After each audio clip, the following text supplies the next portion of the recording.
It should come as no surprise that pull-ups are one of the most popular and challenging bodyweight exercises to master.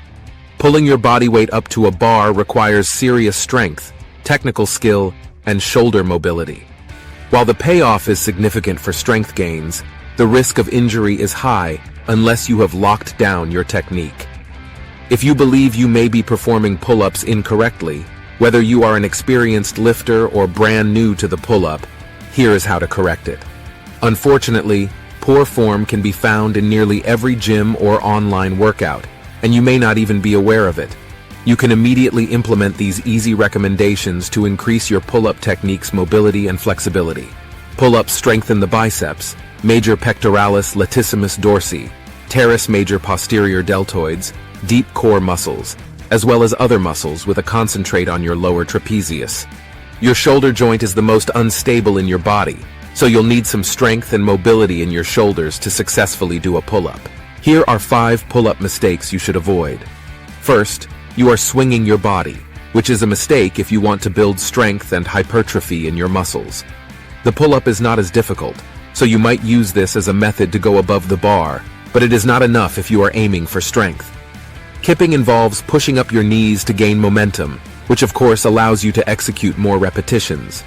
If you are kipping because of a lack of strength, try using a resistance band.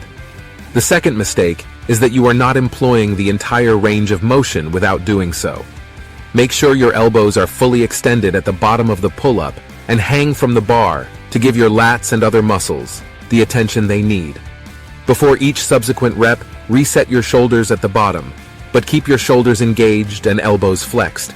Put additional pressure on your arms and shift the focus away from your main movers.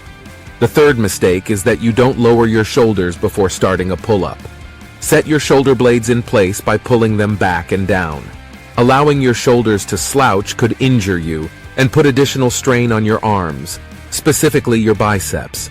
Your shoulders should never shrug towards your ears. In order to engage your posterior chain muscles and use them more effectively, shoulder retraction is also helpful. Mistake no. 4. You're not contraction. Engage the muscles in your core, back, arms, and legs. Just because some muscles aren't used during a pull-up doesn't mean they shouldn't be active in the starting position. Avoid swinging or loading weight into your arms or lower back during the early lifting phase by keeping your legs straight and engaging your quads, hamstrings, and calves. Practice utilizing scapula pulls, which can assist you begin the initial draw towards the bar. The fifth mistake is, you're leading with your chin thrusting out. A full pull-up rep is not exactly considered to be an over the bar. Instead, try lifting with your chest. While a chest-to-bar pull-up requires a lot of shoulder power and mobility, the act of attempting it improves range of motion. Here's a guide to performing pull-ups correctly. Hang to the pull-up bar with straight arms and your legs off the ground, and grasp it with your hands down shoulder width apart. Pull yourself up by bringing your elbows all the way to the floor and raising yourself until your chin is above the B-bar. If you can't do a single pull-up, lower yourself until your arms are straight. Try chin-ups. If you are unable to perform a chin-up or negatives, grab the bar with your palms facing up since this is simpler. Jump over the bar, then lower yourself slowly. You can utilize a spotter or a resistance band to assist you on the ascent.